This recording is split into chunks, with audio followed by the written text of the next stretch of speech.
Hi, I'm Josh Edelglass. I'm the illustrator of the upcoming graphic novel José and the Pirate Captain Toledano. And I'm Arnon.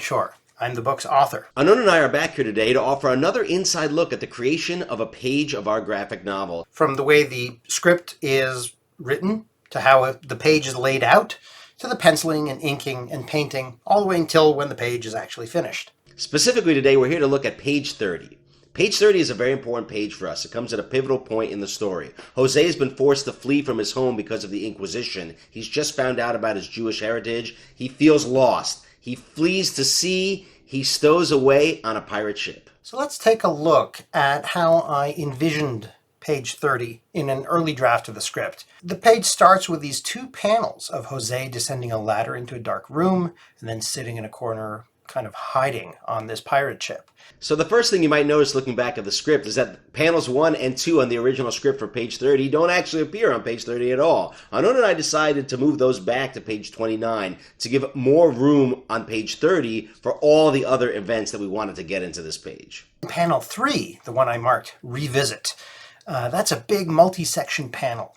And you'll see I actually put some of this description in brackets because really, I wasn't sure what this panel should be.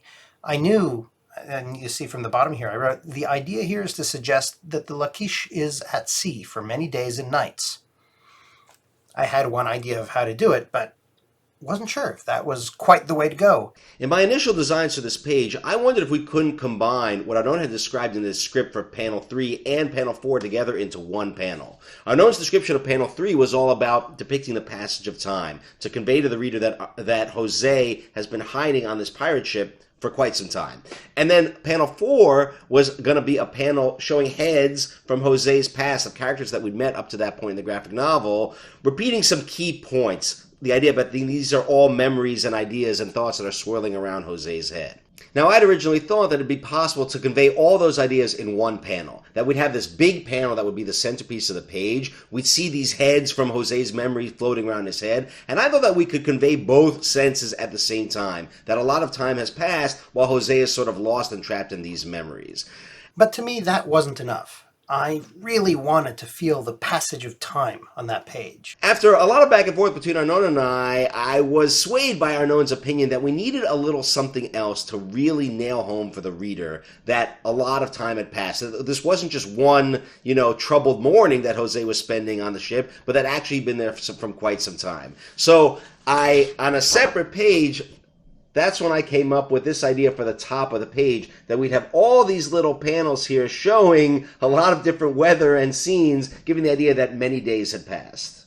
So then I used Photoshop to combine the panels that I'd drawn and painted on this page with the original page. Now, this was already a full-size page, so again, using Photoshop, I had to basically shrink this top panel. I had to separate each one of these heads out and recomposite them lower down on the page so that we had room for everything, that you'd still see these heads swirling around José's body and have room for all the word balloons without anything feeling too cramped. Now, back on the very first page I ever drew for this project, long before the script was written, long before we'd sold the project to a publisher, this was part of Arnon's and my initial proposal that we created. I came up with this device of using rope, like the type that you'd see all over ships, as a full bleed device. It would actually extend off beyond the panels of the page. I thought that'd be a cool visual device that I might be able to use throughout the book. And so when it came time to create some key moments in the book, Arnon and I went back to that device of the rope, the full bleed rope extending off the page. And so you see that both here and here on page 30. So that's the journey of page 30. From Arnon's script to my initial pencils, here are the inks, through the painted page, to the final composited finished page.